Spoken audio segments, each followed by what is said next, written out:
we were talking about what the components were on the IEP, and how you can be her best teacher at home.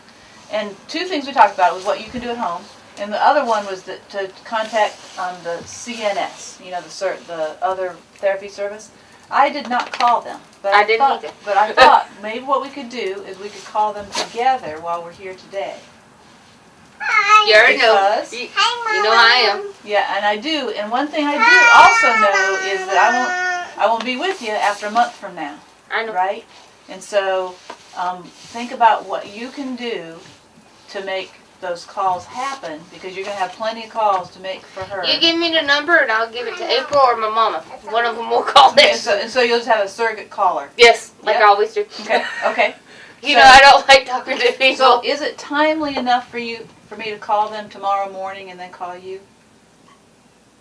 Because the other option would be call, or I could call now and you could see how I do it, and you'd be right here for any questions, and I can hand you the phone, because you'll need to make an appointment with them probably. He's all dressed now. So one of the cool things you did, Daniel, is not only did you speak to him in Spanish, but you say the same thing in English. You were teaching that boy bilingualism just by changing his clothes. Right. Well, I mean, at first, when I was I couldn't really talk to him in Spanish, because, like, normally I don't speak Spanish unless it's around my parents. Right. Because, it's Hispanic, my whole attitude changes. But because my wife doesn't speak Spanish, I speak English. Mm-hmm. And then, I guess when we moved over here, I kind of started talking to him more in Spanish, without realizing that I was talking to him. Great. Spanish. It was just kind of a natural flow thing. Yes. Yeah. And so, and tell me what we haven't talked about this before.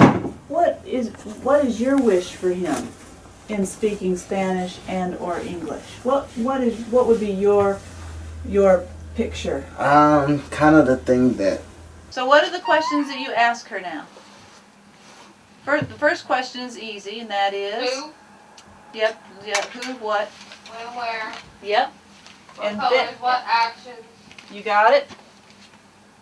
That's it. And then after she says something, what do you do next? Ask her what she's going to do with it. Exactly. And that gets to the action words, right? Uh-huh. Yep. Good. And if she says something, if you repeat it after her, then that assures, number one, that she's heard it, and number two, I'm listening. yeah, yes, you've got it. It's cruising now and crawling. Yeah. I guess that's what that says. And that one also says met on it, right? Yep. Outcome 3, how to learn how to walk. And you know what? She says she's cruising. Cruising means she's moving from furniture to furniture. She's beyond that even. So that would be a correction that you could talk to her about, because she's walking independently. Yeah. So you might note that to her if you'd like to. Outcome 3, Callie will learn how to walk with assistance, meaning while holding someone's hand and or using a push toy in the morning and during the playground daily. Yeah. Outcome says continue, agree for Callie to increase her balance, which will help with dependent walking. Okay, so she's saying that one's not met yet, right? So stick with I that notice that a lot, because you see how she'll walk every once in a while, she'll still fall. Right. But regardless, like when we go outside, she can walk. Like yesterday, we was outside, our neighbor talking in, and she'll walk on the gravel by herself. But she'll also, like if she thinks that she's gonna fall, she'll grab onto something from my hand.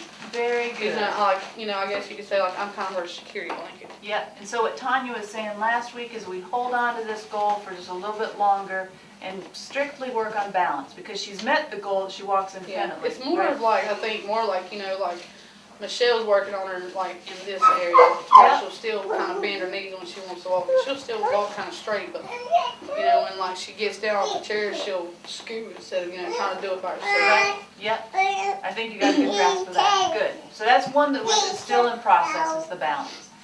So next time we get together, We'll paw down. what would you like to do? Yes, let her venture outdoors and get to do more stuff independent on her own. Let her walk around and work on her balance and stuff. Yeah. And can we do that at your house? Anywhere. We do it. Yeah. So you want to take her outside next time? Yeah. Okay. And what would you like to do this week to Go. focus on for her? Wow. We've got the talking thing going. We've got the walking and climbing thing going. We're gonna keep working with her on her balance and stuff and let her venture new things. Uh-huh. Probably So- take her to the park again this week. Yep.